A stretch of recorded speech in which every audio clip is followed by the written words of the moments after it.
అరికెలలో ఎక్కువగా anti oxidants ఉన్నాయి. ఇవి షుగర్ లెవెల్స్ ను, కొలెస్ట్రాల్ స్థాయిని అదుపులో ఉంచుతాయి. అరికెలలో ఉండే ఫైబర్ బరువు తగ్గటానికి సహాయపడుతుంది.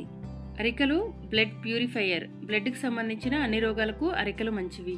హిమోగ్లోబిన్ తక్కువ ఉండే వాళ్ళకి, అలానే లో ఇమ్యూనిటీ ఉండే వాళ్ళకి కూడా అరికెలు చాలా మంచివి. డెంగ్యూ జ్వరాల్లో ప్లేట్లెట్స్ తక్కువ ఉన్న అరికెలు ఎక్కువగా వాడాలి. బోన్ మ్యారోని కూడా శుద్ధం చేసే శక్తి అరికెలకు ఉంటుంది. ఆల్ బ్లడ్ రిలేటెడ్ ప్రాబ్లమ్స్ కి అరికెలు మంచివి. రక్తాన్ని శుద్ధం చేసే శక్తి అరికెలకు ఉంది.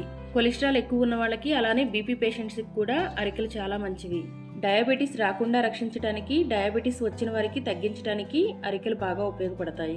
అరికెలతో అన్నం చేసి తీసుకోవటం వల్ల వెయిట్ తగ్గడానికి బాగా ఉపయోగపడతాయి. అలానే వెయిట్ పెరగకుండా కూడా చేస్తుంది. కిడ్నీ ప్రాబ్లమ్స్ ఉన్న వాళ్ళకి కూడా అరికెలు చాలా మంచివి. అరికెలని లిమిట్ గా తీసుకోవాలి. ఫ్రెండ్స్, ఈ వీడియో మీకు నచ్చినట్లయితే ప్లీజ్ ఛానల్ని సబ్స్క్రైబ్ చేసుకోండి. అలానే పక్కనే ఉన్న బెల్ బటన్ని క్లిక్ చేసి ఆల్ అనే ఆప్షన్ని క్లిక్ చేయండి. Thanks for watching.